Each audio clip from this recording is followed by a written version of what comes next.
Class है, पहले और दूसरे चैप्टर की। पहला क्वेश्चन है कि 3 बॉक्स बने हैं, एक शेडेड है, इसमें भी 3 बॉक्स है, एक शेडेड है, इसमें भी 3 बॉक्स है और एक शेडेड है। मतलब हम इसे लिखेंगे 1/3, इसे भी हम 1/3 लिख सकते हैं और ये भी 1/3 है। इस चित्र को हमें बताना है ये क्या है। तो इसमें 1 2 3 4 5 6 भाग है और 3 भागों में लाइन खींचिए, मतलब छायांकित है। तो इस चित्र को लिखेंगे हम 1/2। क्यों लिखेंगे? कुल है 6 और छायांकित भाग है 3, तो इसको हम 3/6 लिखेंगे। 3 की पहाड़ी से काटेंगे तो 1/2 हो जाएगा। मैं बार बार बोल रही हूँ, बहुत ध्यान से देखना, सारे सवाल समझ में आ जाएंगे, बहुत आसान है। सेकंड क्वेश्चन है 2 गुणा 1/5। बहुत ध्यान से देखो, कभी भी जो भी गुणा में लिखा रहता है उसका ऊपर वाली संख्या में गुणा होता है, नीचे वाली में कभी नहीं होता। तो 2 एकम 2/5 ये उसका उत्तर है। कितना आसान है, देखो 2/5 उसका उत्तर है। अगला क्वेश्चन 24 का 1/2। बहुत ध्यान से देखो, 24 का 1/2 का क्या मतलब होता है? इसका मतलब होता है 24 का मतलब होगा गुणा 1/2। तो 24 ऊपर है, 2 नीचे है, 2 एकम 2, 2 एकम 2, 2 दूनी 4, 2 से भाग देंगे और 12 का 1 में गुणा करेंगे तो 12 आएगा। इसका उत्तर हो गया 12। बहुत ध्यान से देखो कितना आसान है। अगला क्वेश्चन है 3 गुणा 5 सही 1/5। 3 गुणा 5 सही 1/5 ये संख्या है और ये मिश्र भिन्न है। बहुत ध्यान से देखना, मिश्र भिन्न को हम कैसे हल करेंगे। 3 गुणा 25 और 1 26/5। जब भी ऐसी संख्या गुणे में लिखी हो तो पहले मिश्र भिन्न को हल करते हैं। मिश्र भिन्न को हल करने का तरीका 5 गुणा 5 में करेंगे, 1 जोड़ेंगे, ऊपर लिखेंगे और नीचे 5। और जब भी कोई संख्या गुणे में लिखी होती है, जैसा कि मैंने यहाँ पर किया, यहाँ किया, इस संख्या का ऊपर गुणा होता है, ऊपर होता है, नीचे कभी नहीं होता, याद रखना। तो इस 3 का इसमें गुणा करेंगे, 6 तियां 18 की 8 हासिल की 1, 3 दूनी 6, 6 और 1 7, 7/5 ये हमारा उत्तर है।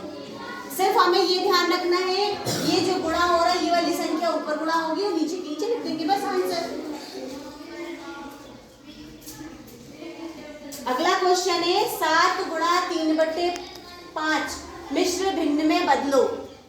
ये मिश्र भिन्न था, अब ये संख्या है, इसे मिश्र भिन्न में बदलना है। जब भी यहाँ गुणा का चिन्ह लगाओ तो ये मिश्र भिन्न नहीं होता।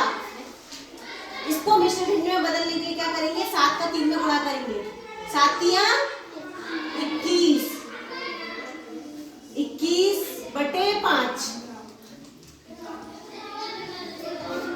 21/5।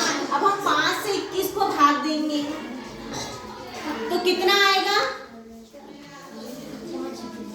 5 चौको 20 होता है, तो 4 तो पूरे पूरे भाग जा रहे हैं, 4 पूरे पूरे भाग जा रहे हैं और शेष कितना बचा?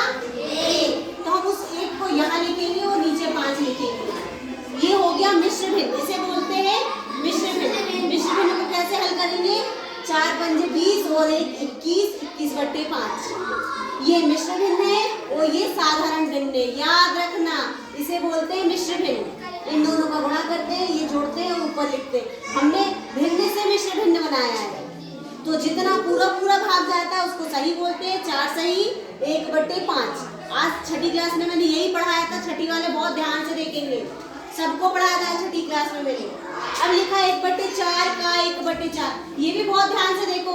सबको लग रहा होगा कठिन है, लेकिन ये कठिन नहीं है, लिखना नहीं है, बस ये याद रखना, का मतलब होता है गुणा। का मतलब गुणा, 1/4 गुणा 1/4। जब भी ऐसे सवाल होते हैं ऊपर का ऊपर गुणा होता है, नीचे का नीचे गुणा होता है। 1 एकम 1, 4 चौको 16, बस ये आंसर है हमारा, 4 चौको 16, ये हमारा आंसर है 1/16।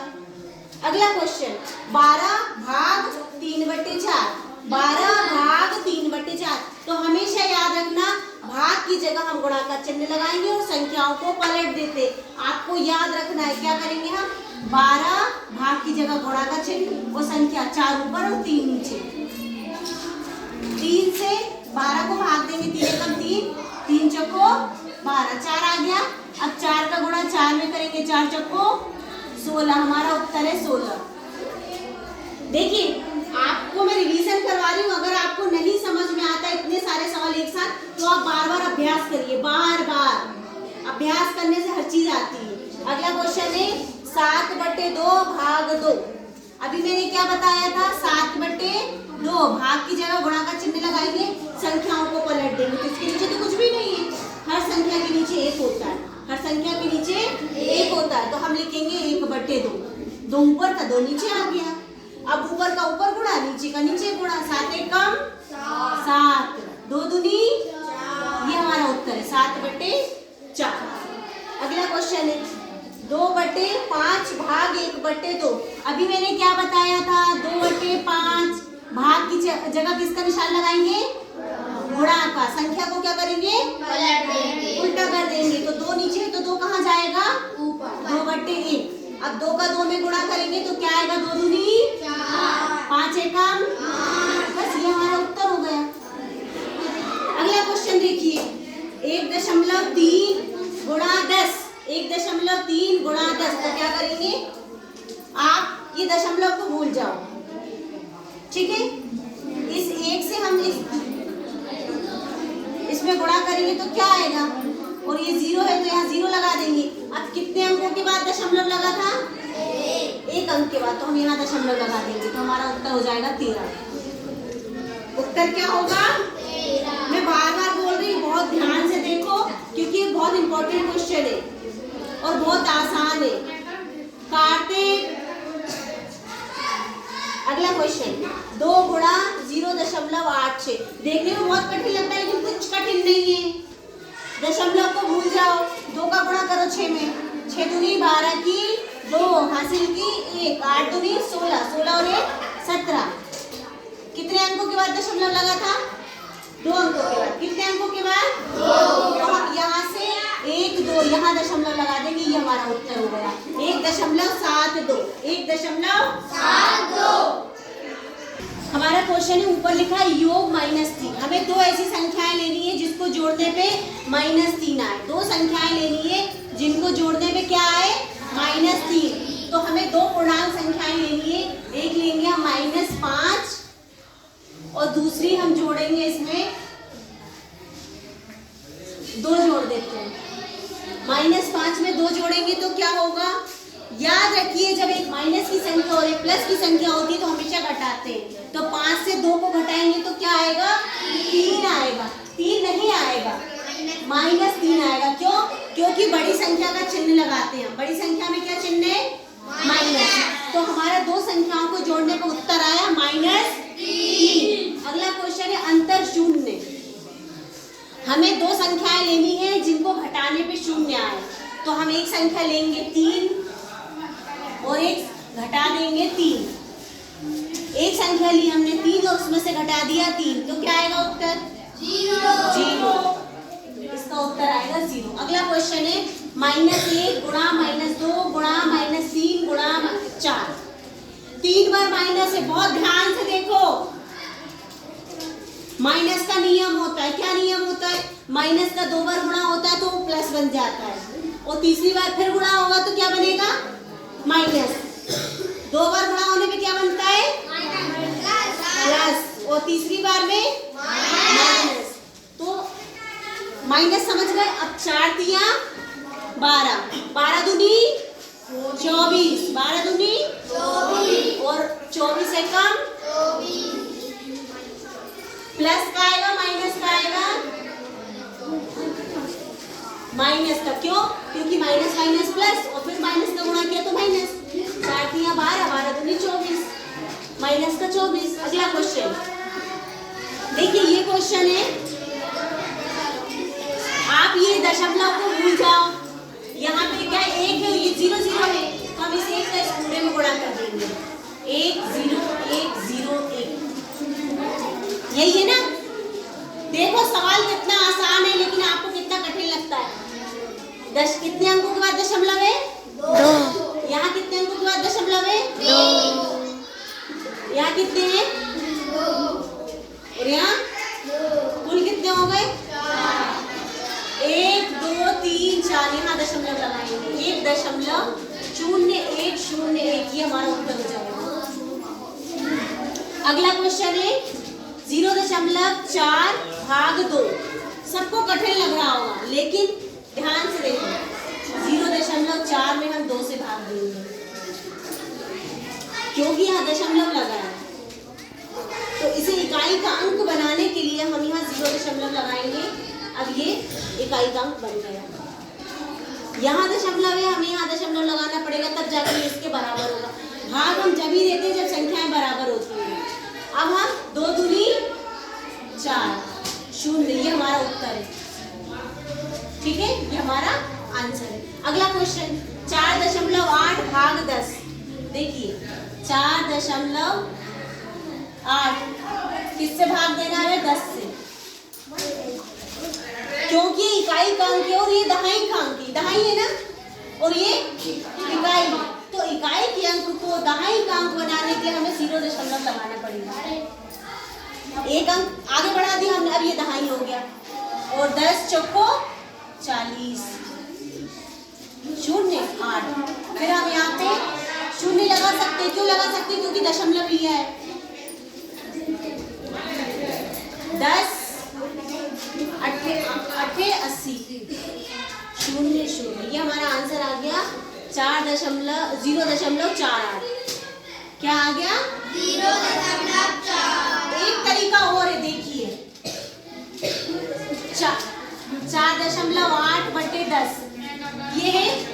तो ये एक अंक के बाद तो दशमलव लगा है, लेकिन जब एक और 0 से भाग देंगे तो ये दशमलव इधर आ जाएगा और हम लिखेंगे 0.48। ये एक तरीका याद रखिएगा। अगला क्वेश्चन 2.7 भाग 100।